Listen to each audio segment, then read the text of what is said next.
Greenland. Endless white. Endless silence.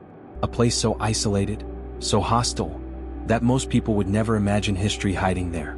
But during the Cold War, someone looked at this frozen wasteland and saw something else. Opportunity.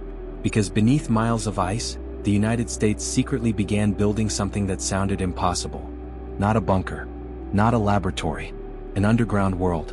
And for years, almost nobody knew it existed. Officially, scientific research, Arctic studies, climate observations. But years later, documents revealed something disturbing. Camp Century wasn't simply a research station. It was the beginning of something much larger. Because America wasn't asking if war would come. It was asking, when? By the late 1950s, World War II had ended. But peace never truly arrived. Instead, a new war began. No front lines. No invading armies. Only fear. Everyday Americans asked, what happens if the missiles come? Schools practiced drills. Families built shelters. And military planners faced a terrifying question. What if America couldn't respond fast enough? Then someone looked north, toward Greenland. But before hiding anything beneath the ice, they first had to discover whether humans could survive there at all. America finally moved north, far north, into Greenland. And there, in one of the coldest environments on Earth, construction quietly began. The project had a simple name, Camp Century. Officially, it was introduced as a scientific research station. Arctic experiments, climate studies, engineering research.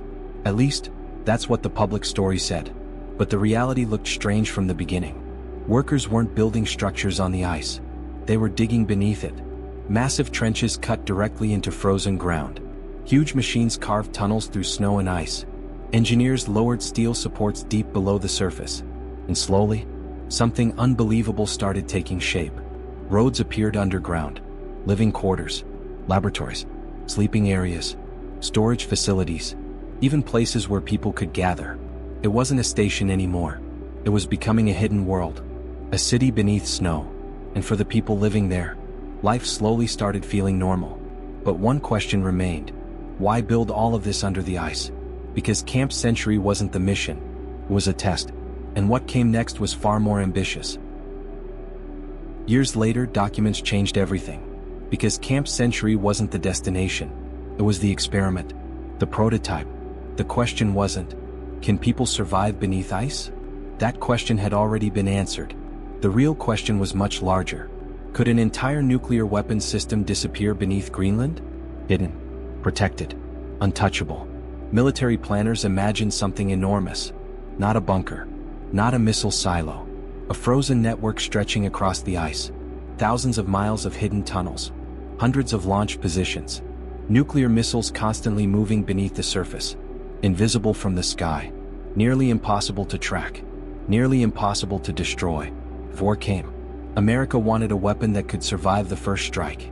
And Project Iceworm promised exactly that. A nuclear maze beneath Greenland. A hidden system enemies would never fully understand. On paper, it looked brilliant, maybe even unstoppable. But there was a problem. A problem nobody could control. Because while engineers studied machines, and military officials studied war, they forgot to study something else. The ice itself. And deep below Camp Century, the ground was already beginning to move. They thought they had defeated the Cold War. But they were about to discover they had declared war on nature itself. At first, everything looked successful. Camp Century was operating. The tunnels worked. People lived beneath the ice. Machines ran day and night. And for a moment, it looked like Project Iceworm might actually work. But then strange things started happening. Small things. Easy things to ignore. A door that no longer closed correctly. Walls shifting by tiny amounts. Floors becoming uneven. Cracks appearing where cracks shouldn't exist. At first, engineers weren't worried. Structures settle. Materials move. That happens everywhere. But this was different. Because the problems didn't stop. They grew. Slowly. Relentlessly. Day after day. Engineers started taking measurements. Then they discovered something disturbing. The ice wasn't standing still. It was moving. Constantly. Not inches every year. Entire sections slowly shifting beneath them. The walls weren't failing. The tunnels weren't defective. Greenland itself was changing shape. And suddenly military planners realized something terrifying.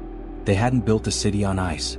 They had built a city inside a moving machine, and there was no way to stop it, no way to control it, no way to negotiate with it. But the worst discovery still hadn't happened, because deep below Camp Century, something even more dangerous was waiting. The Soviet Union wasn't destroying Project Iceworm.